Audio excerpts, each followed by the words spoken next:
Hello, everyone. Hi.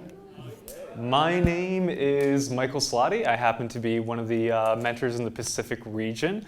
That is, yeah, go ahead, clap, please, clap, especially the Pacific region area. So this is representing Washington, Oregon, California. I was under the impression there was no Hawaii and Alaska, and I was corrected to say there was a Hawaii and Alaska that I represent. But there is no GDG in Hawaii, so if anyone wants to move to Honolulu, I will gladly be at your Deaf Fest Honolulu, just putting that out there. And with me, being joined is... Hi, I'm Eva. GDG Bronx and Northeast Mentor and WTM Ambassador, along with the lead, right? We have from, I guess, north to as far south as we go, Maine, Vermont, Massachusetts, Rhode Island, Connecticut, New York, New Jersey, Pennsylvania, Delaware, Maryland, District of Columbia, West Virginia, and Virginia. If I missed anything, sorry, just yell it out, okay? I can beat folks, do it while you say it again. Sounds good. So we have a really big question here. How do we grow communities? And luckily, you've had two of the most brilliant and beautiful mentors here to give you some advice on how to do that. Maybe I'm an egotist and a little bit of a narcissist, but let's see what we have on deck for today. As long as I'm the younger one. So what we came to as like the core fundamentals in order to be able to build and develop your groups, you want to be and work with other groups is you need cross collaboration.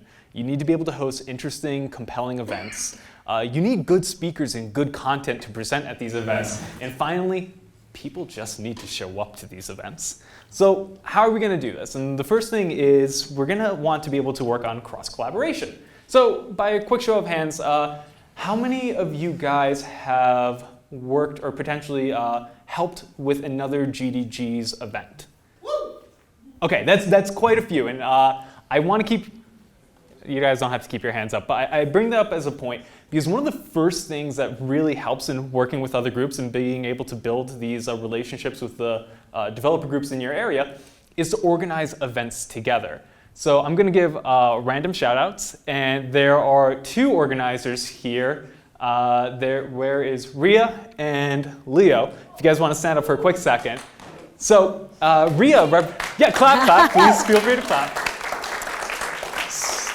So Ria is actually a co-organizer for GDG Cloud San Francisco, and Leo is an co-organizer for GDG Fremont, GDG Cloud Fremont, GDG Cloud Silicon Valley. Cool. And getting even deeper into that, we're actually working with GDG San Francisco as well in order to organize our Dev Fest this year in San Francisco. And San Francisco ends up being a large community. And honestly, if it was just me and Patty who represent GDG San Francisco, it would be super difficult in order to pull off a larger event like Dev Fest. So working with other chapters allows us to be able to divvy up the tasks. That way the night before the event, I'm not stressing over, oh God, we don't have enough t-shirts, and then we just order the wrong t-shirt. So working with other groups helps make some of these larger tasks and initiative easier.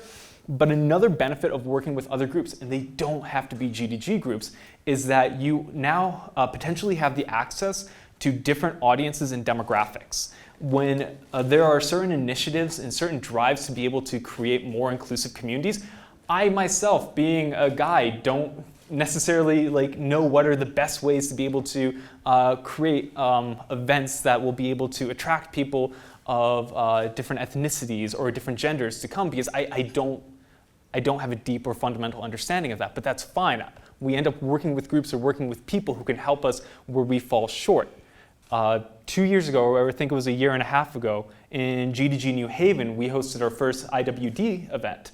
And we ended up partnering with a local group for female entrepreneurs in the New Haven area, where we ended up hosting a roundtable session where local community organizers and local business people were able to discuss and plan out things that they want to do moving forward to build a better support system.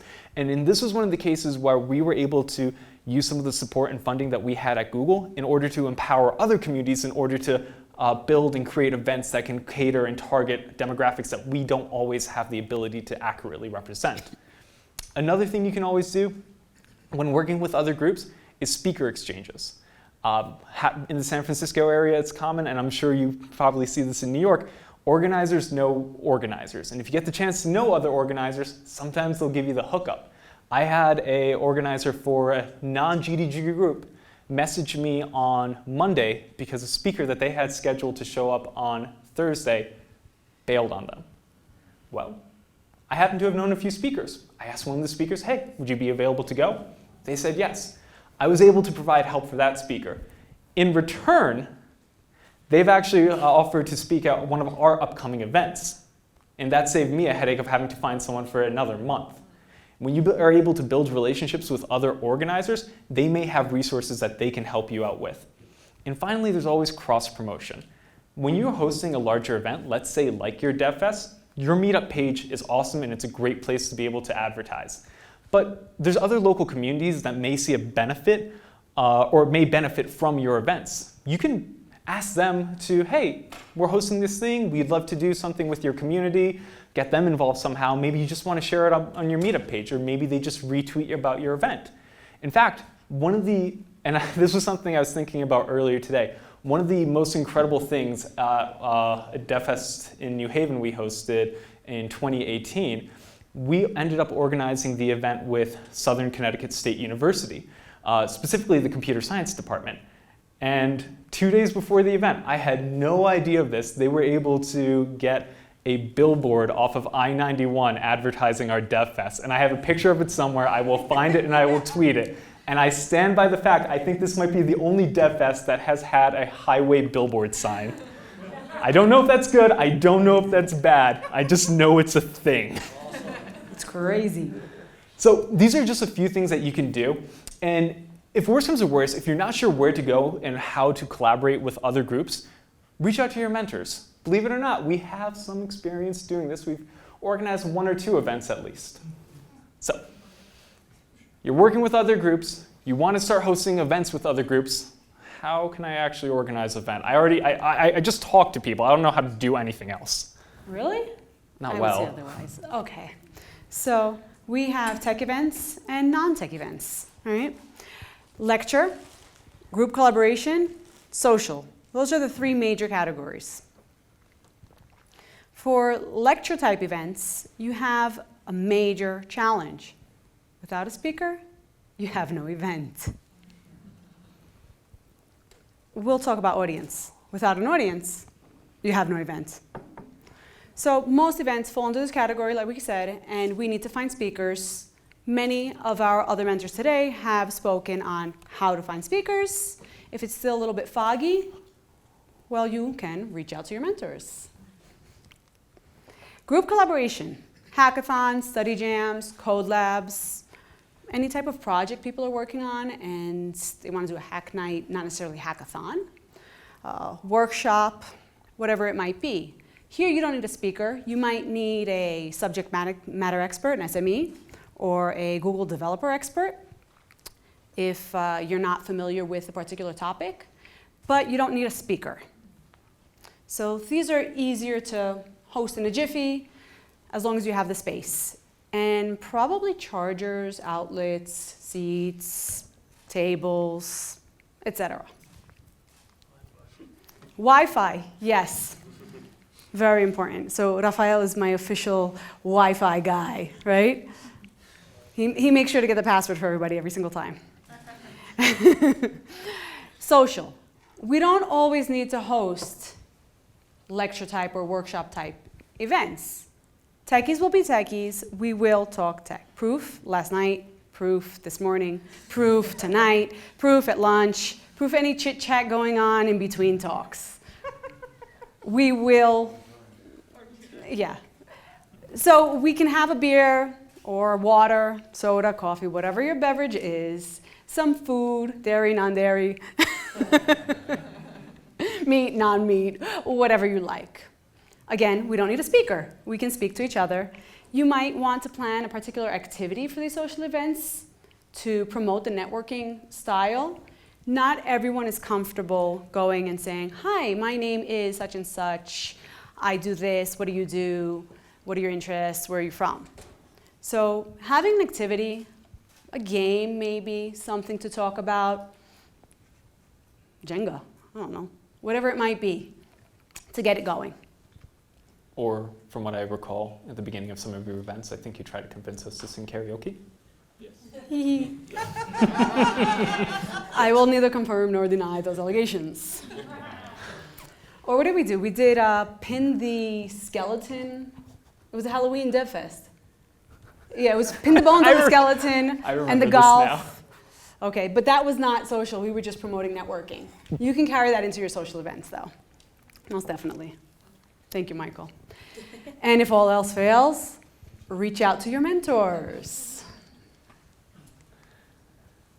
Well, now that you have your event kind of organized, you actually need to find speakers to help fill these events.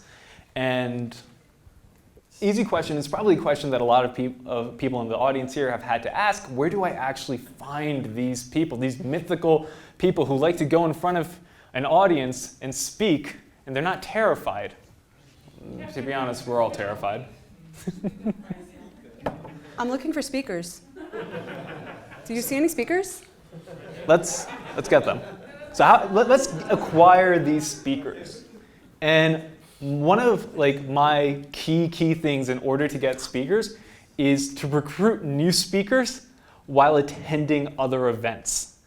No one is ever going to complain or say that you're poaching a speaker just because, after a meetup you went to, you're like, hey, I loved your talk on XYZ. I happen to host a GDG meetup, and we would love to hear more about XYZ. Would you want to give this talk at our GDG meetup? Hi, Stacy. Hi. I really Hey, loved Eva. your talk today. Well, thank you. Do you think you're available to come to our Dev Fest? Is this an actual ask right now? Well, it could be. I know you love New York. I do come up there pretty often because my rest of my coworkers are actually in New York, so. So we're in the Bronx. We're very close to the Bronx Zoo, Botanical Gardens. If you like the Empire State Building, you can go and take a trip down there. I'll go with you. That's actually super convenient because my office is totally in the Flatiron District, so you're really only talking about 6-7 blocks away to the Empire State Building? Kind of. I never really counted them, but sure. Let's say that. So I really need an Android speaker. Maybe we can work something out. I think we could, you know what? Send me the deets. I just want to make sure that I get you on my schedule nice and early so I know exactly what you're looking for. September 21st. It's a Saturday. I actually think I might be free that weekend. Hallelujah! Can I get some sponsorship for helping girls?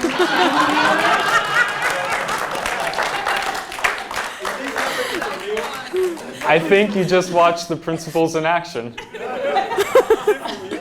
I feel like I'm on a reality TV show. No, this is happening. Did you just hand me a rose? A rose by any other name smells just as sweet. Well, thank you. So that's actually a really good example of how that works. And I actually wanted to give another shout out. I think the person knows who they are, and if they don't, they'll know in a second. So right before DevFest New Haven last year, I was at a mobile conference in Boston.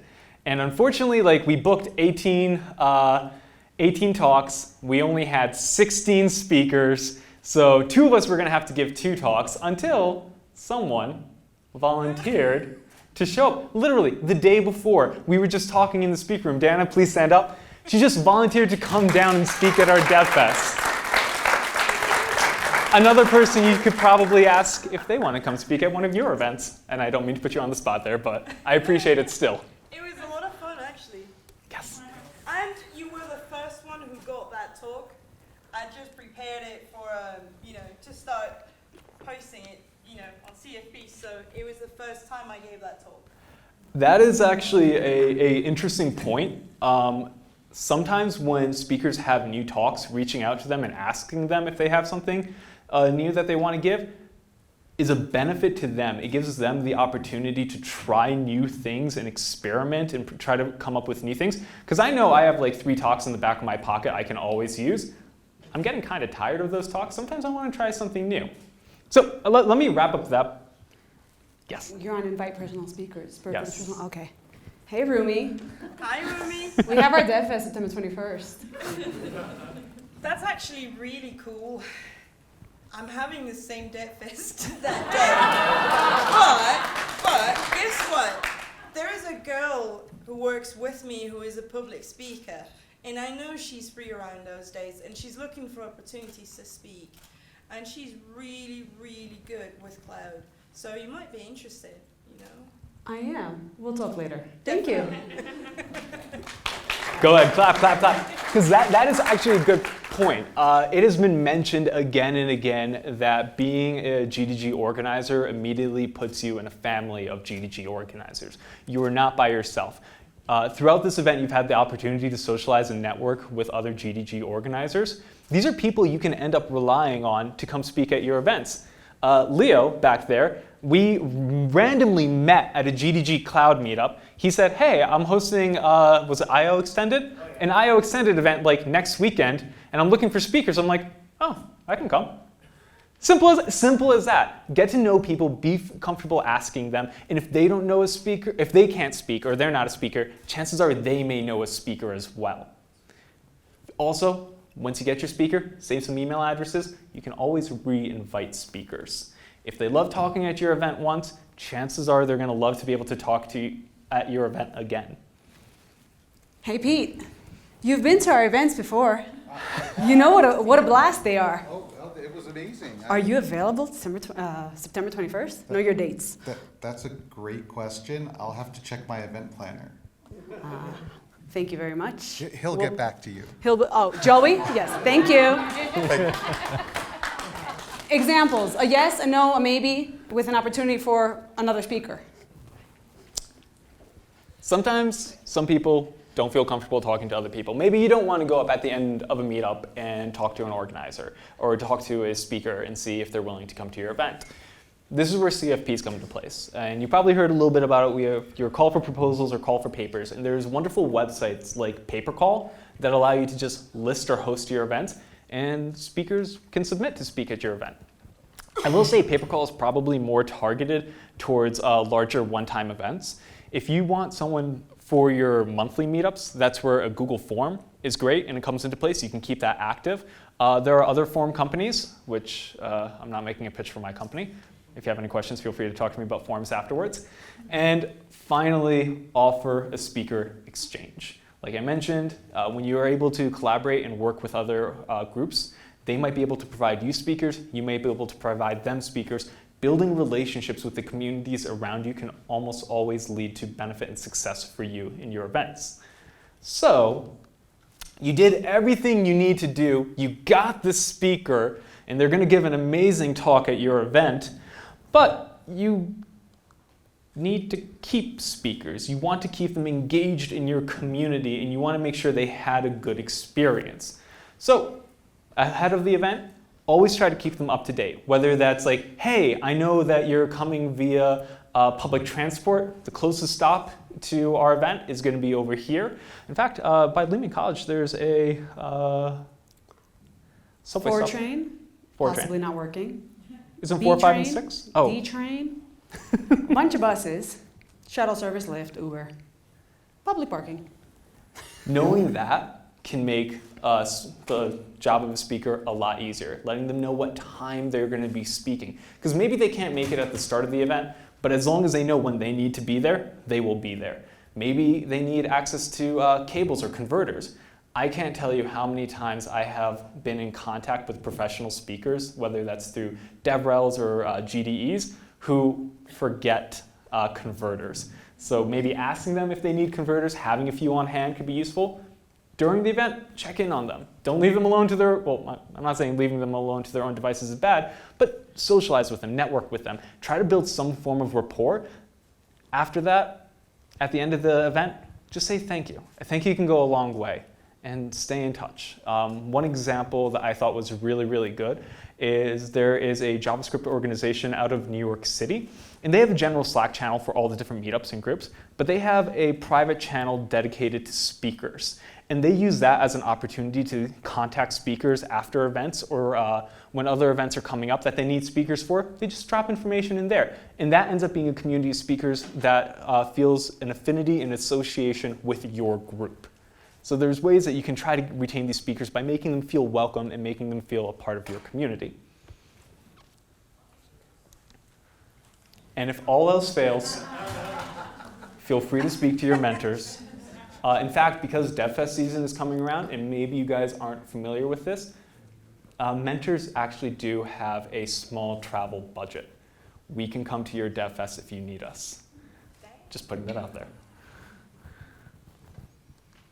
So, you got the speakers, you got the event planned, you have like everything running, but you need butts in chairs.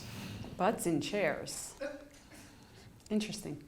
I figured that was the more safe way of putting it. I guess that's what, who said that? Kyle earlier? Butts and chairs. All right, so members, right? We need to acquire new members. Have you heard of GDG? GDG. I've heard of GFG. What's GDG?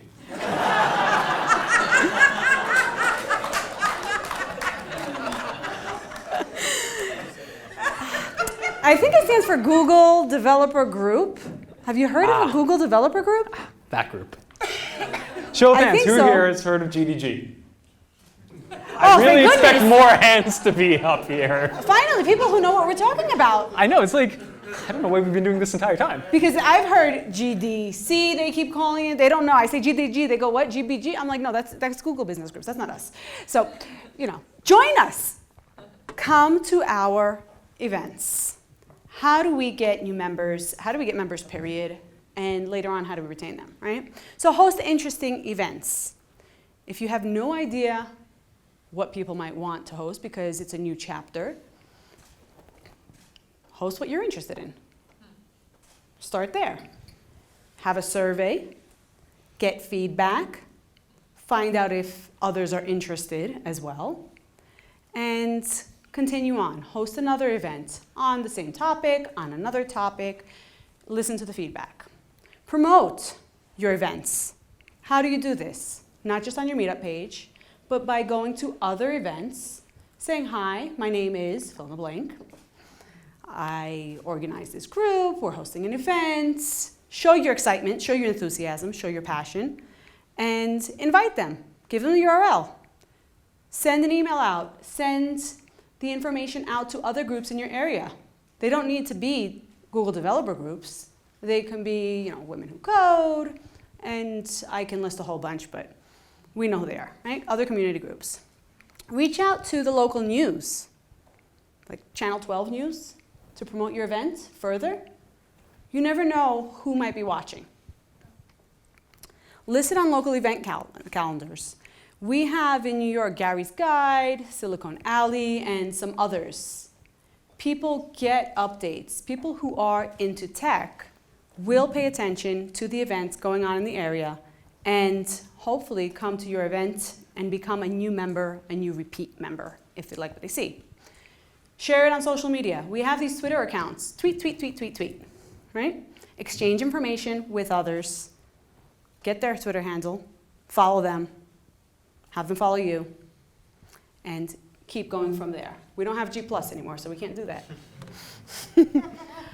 We're hosting the event. People showed up. Hi, person. Hi, person. Are you going to stay? I'll get back to you on that. Okay. Let's see. He's going to go and take a seat, right? See if you like the show. All right. So our person showed up. He's going to take his seat, attend the events, maybe have some lunch, and whatnot. So how do we retain existing members? We already said listen to the feedback. Make improvements, not just listen. So if they didn't like the talk, find out why. Was it the speaker was very slow, as Laurent says, or was the speaker too fast? Was the content inappropriate? Was it something that they're not interested in, let's say? Was it old technology and they want breaking news? Continue to host what is of interest, by using this feedback, using your knowledge, using the campaigns that trickle down to us. Make your community members feel welcome. Be genuine, learn their names, learn who they are, learn details about them, where they work. Share stories. Understand your community better, what they like and dislike, and what they want. Acknowledge their return when they come back. Hopefully Michael will come back because he left the room. So if they do come back, greet them by their name. Hopefully you've learned their name. Depending on how your community is, handshake, high five, hug, right? It's not a business meeting always. Every community is different. You know your communities. Thank anyone who has helped, whether they cleaned up a bottle that they saw somebody dropped on the floor, or they showed someone to the restroom, or they did some massive overhaul of the design, found a speaker, became a speaker, whatever they did to help make the event successful. Thank them, acknowledge their efforts. Show appreciation, goes a long way. Keep your members engaged and coming back. Make sure your content is appropriate, make sure they feel welcome. I'm repeating the same stuff, trying to get it thoroughly in all of our heads, including mine, right? I don't know, I don't see Michael. I don't think he's coming back. Maybe he didn't like what he saw. Will they come back? How do we keep these people coming back? Oh, welcome back! Hello. Michael, great to see you. How you been? The talk was amazing. I can't wait to come back to GDG Bronx next month. Awesome. May you bring some food with you? Can you sponsor us? Can you bring some speakers, bring some friends? What can you do to help us if you like us so much? I definitely think I can find speakers for your next event, and maybe swag. Ooh, we always love swag. Everyone loves swag. Thank you. Of course. So I just wanted to put out there, like we talked a lot about like all these different things that you guys can do to help build these communities. This photo is from January of this past year. And you probably only recognize a few faces if you squint hard enough and you notice them. But this is a Dev Fest that was hosted by GDG Berkeley and GDG Modesto. Two groups together organizing a Dev Fest. And this is one of the larger events we hosted. Berkeley and Modesto aren't large GDG communities in the Bay Area. It gets mostly capitalized with groups like in Silicon Valley or San Francisco. But the effort required to organize an event became super important. And it wasn't just with the GDG Berkeley and GDG Modesto. We actually were partnered with a seminary who wanted to, was putting together a program designed to help local tech entrepreneurs. We also had a community organizer who was involved and invested in our Dev Fest, which ended up being super important because a week before our Dev Fest, our venue canceled on us. And they found us a new venue in one day. There's also maybe a few Googlers you recognize. Some of them are former GDG organizers. Some of them are former GDG mentors. Some of them are current GDEs as well, I think.